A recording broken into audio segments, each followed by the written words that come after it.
Welcome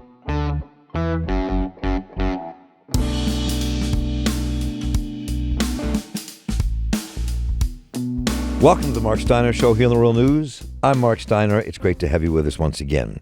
Chinua Achebe, the great Nigerian author, wrote a book called Things Fall Apart.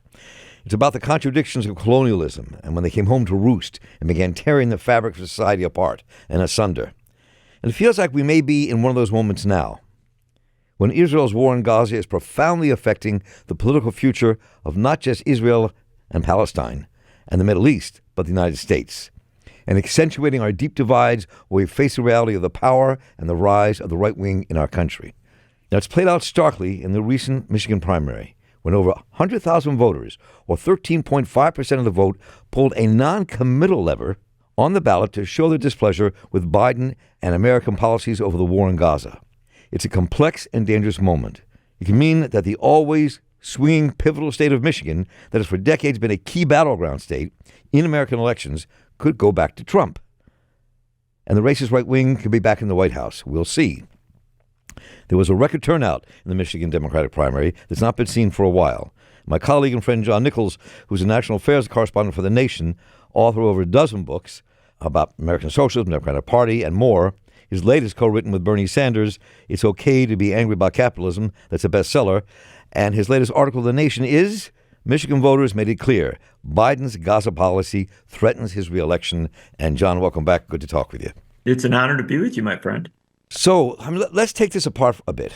This vote of the non-committed is really unprecedented in terms of its size and potential impact. So talk about your analysis as you began to poke through this in your article for The Nation.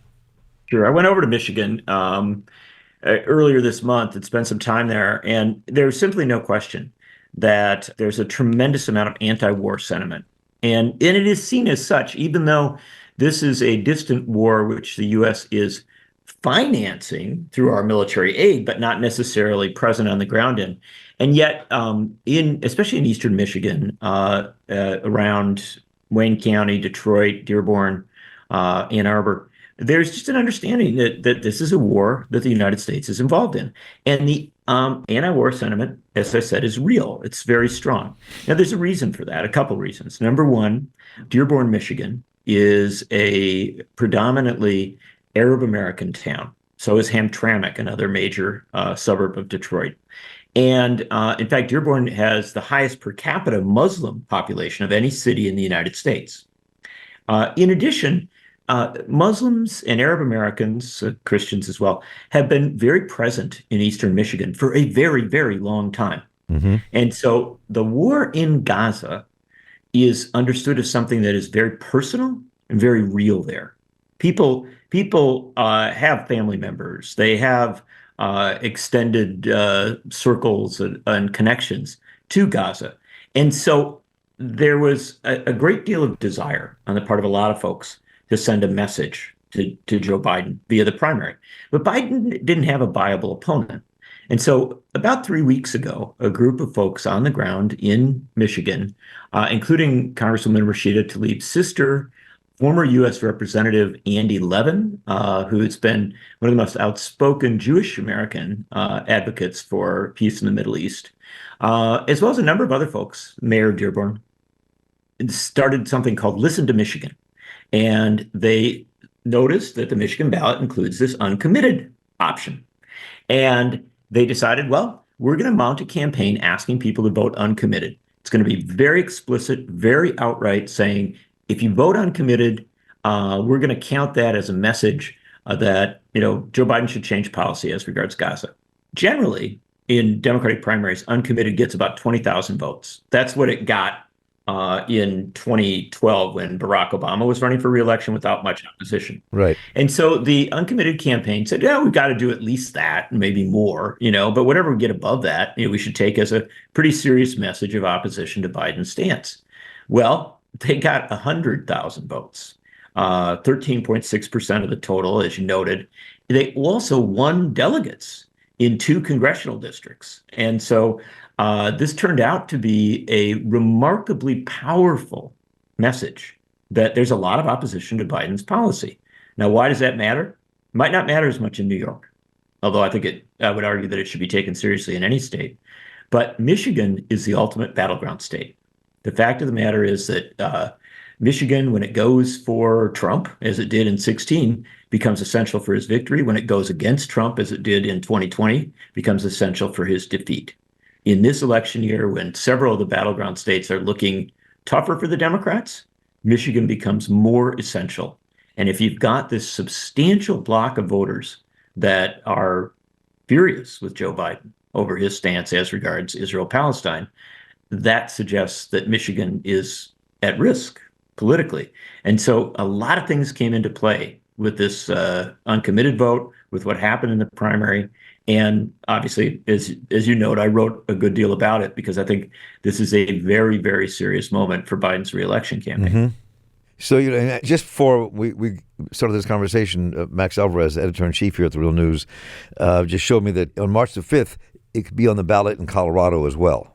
A number of states, actually. I think of the Super Tuesday states, I don't want to get it wrong, but I think it's like 7 or 8 of them have some kind of option. Some states put uncommitted on. Some states put the term no preference. But the bottom line is that there are openings to continue this effort to build an opposition to Biden that is interesting because many of the people that are involved, especially in Michigan, say that, as frustrating as it is for them, they will probably vote for Biden in November, right? They are inclined to support Biden, people like Andy Levin, but they desperately, desperately want him to change his stance as regards Gaza for moral reasons. They believe the war is wrong. What Israel's doing is wrong, but also for practical political reasons, because they believe that the people who are engaged enough to come out and vote uncommitted, that's one block of voters. But the far more significant block of voters are the folks who don't vote in primaries, who may not vote in a lot of elections, but usually may come out for a presidential election. Right. And what they're saying in Michigan, and I think what they would say in these other states, is that unless Biden changes policy, it's going to be very, very hard to mobilize those voters for November. And so there's a lot of political nuance here, Mark, but at the bottom of it is the very real prospect stated to me by all sorts of folks in Michigan and by all sorts of folks across the country that Biden's Gaza stance imperils his reelection. So I've been covering this war since the beginning pretty intensely. And while a lot of the focus has been on the over 30,000 Gazans who have been killed and even more than that who have been wounded and missing, and many women and children among them. But it's the effect that this war is actually having on the body politic in America. Yes, that I think is pretty interesting and outstanding. It's not something that many people would have expected. But if you look at the polls, I mean, even in the Jewish community, it's a rise against this war. I mean, it's pretty significant. It could really affect the future of this country. Mm-hmm. I don't think there's any question, Mark. And obviously, you're one of the great, kind of social watchers, so to speak, for lack of a better term. You've had your finger on the pulse of the body politic for a very long time, and I think you know a lot about protest movements and how they develop and how they manifest in our politics. And this is clearly one of the great foreign policy protest movements in American history. It's not as big as the anti-Vietnam War movement, right? But I think it's very comparable to what we saw as regards Central America and apartheid back in the 80s. It's comparable, I think, not that you can debate the numbers and that, but comparable, I think, to what we saw before the Iraq War. And so you've got a tremendous number of people who are out on the streets every day in some city or another, sometimes in mass protests, multiracial, multi-ethnic, multi-religions, pleading for the United States to support a ceasefire in Gaza and also to stop funding the Israeli military. And it was only a matter of time before this protest movement, this street-based protest movement, which also has some significant congressional support, would begin to have a political presence. And I think that if the October 7th attack by Hamas on Israeli kibbutzim and the music festival, and then the immediate Israeli response to it, if that had come a couple months earlier, my my suspicion is, and then you'd seen the development of this anti-war movement, of this protest movement. I think you would have seen a serious primary challenge to Biden from perhaps even a member of Congress or some prominent figure. But these events came later in the process, right? And they were so shocking initially, and they've been so shocking since, that you didn't see the real development of a strong anti-war campaign. Marianne Williamson, to a lesser extent, Dean Phillips, did make statements supportive of a ceasefire, but they never really made that central to their campaigning as a way, say, a Gene McCarthy or a George McGovern had done during the Vietnam War. So you end up in this situation where the primary process is rolling along, you're well into it, and all of these people who have a passionate desire to send a message to Biden, who've been in the streets, who've been writing letters, who've been protesting, are looking at that ballot, right? And they're saying, well, how do I deliver that message? And I think what's happened is they've discovered the uncommitted line. And my sense is that you're likely to see campaigning of this kind throughout the rest of the primary process. I don't know how far it'll go. I mean, remember, much of the vote in Michigan, this 100,000 votes for uncommitted, was rooted in Arab American, Muslim American communities, which are very large in Michigan. Right. But here's the important thing to understand, the one thing to put in the mix. There were two counties that had disproportionately large uncommitted votes in Michigan. One of them was Wayne County. That's Detroit and Dearborn and Hamtramck. That's the county with the largest Muslim American population and cities, right? So not a big surprise there. You also have a Black community in Detroit that has been often very aligned with and very understanding of the Arab American community for a long time. So Wayne County, disproportionately high vote in favor of uncommitted. But also Washtenaw County next to it, that's Ann Arbor and Ypsilanti. That's the college towns. Right. And the vote for uncommitted was just as high in those college towns. In fact, in some cases higher than over in Wayne County. Now, what I would emphasize to you is that suggests that this campaign has the potential to move across the country and get significant votes in liberal and progressive communities and college towns. And maybe more, too. I don't want to de-emphasize other prospects. Right. So you've been watching this body politic and writing about it and doing commentaries for a long, long time. Yeah. It seems to me that for the first time, what's happening in the Middle East, what's happening in Israel and Palestine, could actually have a profound effect on the coming election. Yep. And because people have supported Israel for decades, since the beginning of Israel in 1948. But it's waning. Mm-hmm. And even in the Jewish community, among many young Jews, it's changing drastically. And the more you see the devastation of Gaza, this could have an effect. I mean, this could literally lose the election unless Biden and the Democrats figure out how to confront it, how to confront Netanyahu and his right-wing government and make some kind of stand to end this war. I mean, I think the U.S. may be the only country on the planet that even has a possibility of ending this war. Right. Well, look, U.S. is a major factor in the Middle East and has been for a long time. This country's chosen to be a major player in the Middle East for a variety of reasons. And so, yes, and as we speak, there's little question that Secretary of State Blinken and others are trying to develop some sort of ceasefire plan. But it's probably a temporary ceasefire, not an immediate and permanent ceasefire, which is, obviously what's desperately needed. And so even now, there's complexity rather than that clear message coming from the administration. Additionally, the Biden administration is moving massive amounts of military aid to Israel and in promoting an effort to get $14 billion in new aid in Congress that's been opposed by Bernie Sanders and a handful of others. But by and large, you've got the Democratic Party that is supporting additional military aid to Israel. And so you've got a situation where Biden, whether he likes it or not, and I think he does try sometimes to offer a somewhat more nuanced take, whether he likes it or not, he is clearly identified with supporting Netanyahu, clearly identified in the minds of an awfully lot of voters with, not being on the right side, in their view, of this struggle. And that isn't going to end. That anger with Biden is not going to end in primaries, right? At this point, the message from the message from people like Andy Levin, who was a Democratic member of Congress, who knows Biden, who knows, all the Democratic leadership, is that this is politically dangerous, the stance he has taken. Now, again, none of these people are just talking politics. They're also talking morality, right? They're saying this is morally wrong. But they are also saying, look, even if you don't bend to the moral reality, the need to end the killing, you want to bend to the political reality, which is that, there's a real chance that these Israel-Palestine issues could be a major factor in November. Now, there's a couple of things to understand, Mark. Very few people, if any, will vote for Trump. It's not a question of people going over and voting for Donald Trump. Right. Right. Because most people are sophisticated enough to understand that Donald Trump as president wouldn't make anything better in this circumstance.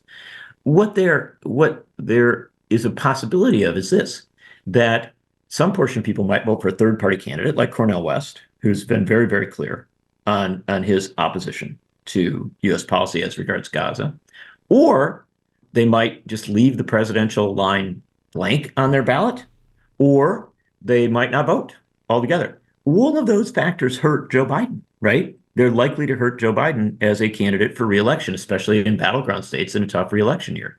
And then finally, there's something else. This is a big deal.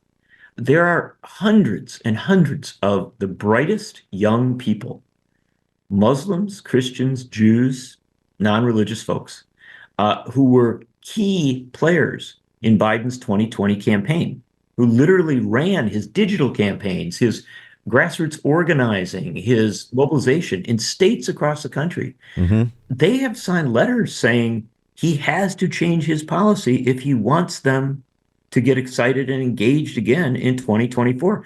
Just the other night, I spoke to a woman who ran Biden's digital campaign in Wisconsin, one of the ultimate battleground states, right? Critical state for Biden, one that he won very narrowly. She's super smart, super skilled. She's Palestinian American, and she's out of politics. She's working in business now, doing very well because she's very smart and very capable. But she's passionate about politics, but she's just, she's not there right now, and that's a big deal because often when we talk about politics, Mark, we tend to focus just on the voting numbers, right? On what we see on election day or what we see in the polls. But political processes in the United States are mass mobilizations. They are the activity in which more Americans participate than anything else, right? More people vote than watch the Super Bowl. I hope I'm right about that. I think I am. Or than do just about anything else. But to get all those people to vote, you have to mobilize, right? And that means you need those hundreds and thousands of young, generally young, activists who go out and do the work for very little pay, sometimes for no pay, because they passionately believe in something. When you look at that polling data that shows overwhelming disenchantment with Biden because of Gaza, right, among young people especially, you can't just look at it as a voting issue. You also have to look at it as a activist mobilization issue.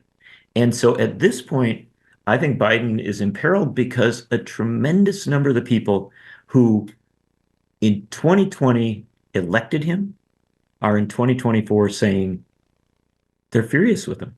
So there's one last thing here as we close our conversation for today. I mean, no one expects Joe Biden to drape himself on the Palestinian flag. Yeah.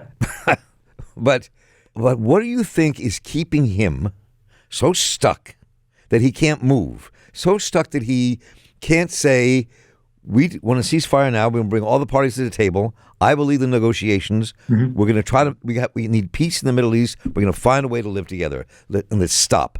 And maybe behind the scenes saying to Netanyahu, it also has to do with military aid. This bill's not going through Congress until the war ends. Right. What do you think is keeping him and that coterie around him from doing that, knowing the danger politically for the future, not just for the Israelis and Palestinians, but for us here in the United States?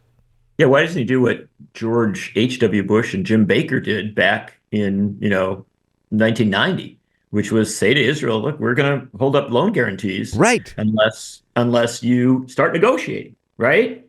And I mean, look, that's power politics, right? And a lot of people don't like to play it that way, but that's the leverage. That's where it comes. It's in the military aid, it's in the loan guarantees, it's in things like that. So why doesn't he do that? I've thought about this a lot, and I've covered Biden for a very, very long time, Yes, you have. and I've seen him in a lot of settings, and actually had some sympathy for him as a politician who I didn't necessarily agree with, but I thought was genuine in his sympathy for working class folks, blah blah blah. So you can take it for what it's worth over there. But I think that Joe Biden is stuck in the Senate he came to in 1973. Hmm. And I think that his mentality was formed as a young man. Remember, he came to the Senate in the year he was sworn in the year of the 73 war in the Middle East. Right. He was still a first-term senator in 77, 78, in that period there. And so I think he developed a sensibility as regards the Middle East that it was very pro-Israel and very Zionist, frankly, pro-Zionist. And that was very much in sync with a lot of people at that time. And I think that he sympathized to some extent with Jimmy Carter's efforts to find peace in the region. But I think he still, at his default position, has always been to be on Israel's side and to have a limited understanding of the circumstance of the Palestinians. That doesn't mean he's ignorant, but it just means that's not where his head is at. And I think he is surrounded, especially on foreign policy, by a lot of people who are of a similar sensibility, right? And there are many advantages to having a senior, experienced figure in the presidency. You've been there, you've seen things. I think on a host of issues, it can be very, very beneficial. But there are times when it isn't beneficial. There are times when your long experience kind of locks you into a sensibility that you can't get out of. And well, that you should be able to get out of, and many people do, but that he has not. And one of the things I always say, Mark, I've written a lot of books about media, and I'm always kind of charting the changing platforms, the changing approaches to media in this country. And one of the things that a lot of parents say is they wish their kids would spend less time on their phones, i.e., looking at that screen. And I've said since the start of this conflict, I wish Joe Biden would spend more time on his phone. Hmm. Because why are young people so passionate about Gaza? Why are young Americans so passionate about changing our policy as regards Israel-Palestine, our policies as regards Israel-Palestine? I think it's because they are seeing in real time on their phones, on their social media feeds, and on all the feeds they get on their phone. They're seeing images of massive death, tens of thousands killed, children dying, overwhelming destruction of a region of the world, with great history and both human and cultural significance on this planet. There's no place that isn't significant, but this one is one that people know, and if you're Christian, Muslim, Jewish, this as a It hits particular. close to home in America. It does. And I think these young people are seeing that imagery on a daily basis. I don't think Biden's spending enough time on his phone. If he was, I think he'd understand why these sentiments are so intense. They are not rooted in, flippancy or a casual approach to the issues. I think they're rooted in knowledge. And I think that until Biden recognizes that, my sense is that he runs the very real risk of putting himself way on the wrong side of history. And standing on the wrong side of history has defeated many presidents in the long story of this American experiment. Right. And I guess I'd close with just one thought, and that is this. Joe Biden tells us, and I think with some validity, that this is an incredibly important election, that we run the risk of losing, not just the White House if Biden loses, but also potentially American democracy, that there's an authoritarian threat. He talks about that a lot in his criticism of Donald Trump. Well, if it is such an important election, if it is so very vital, then why isn't Joe Biden taking seriously the message that he could lose this election because of his failure to think more deeply about what's going on in Gaza.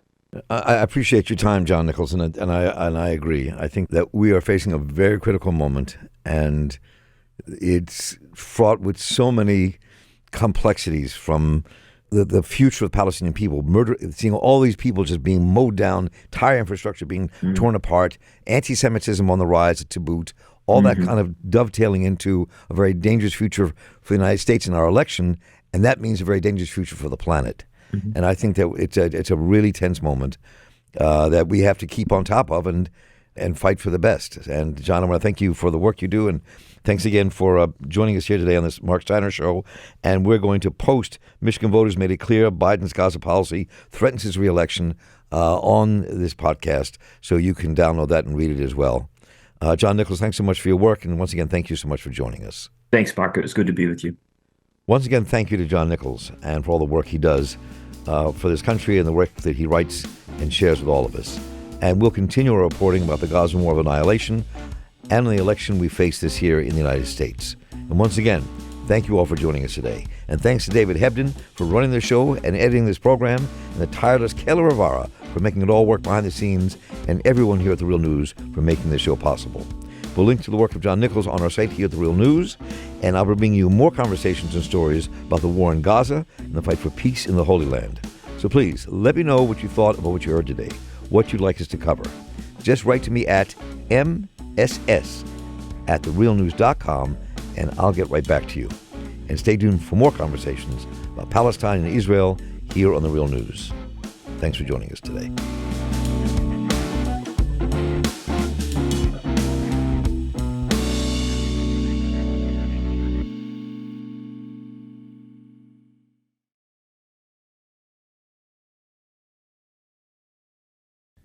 Thank you so much for watching The Real News Network, where we lift up the voices, stories, and struggles that you care about most.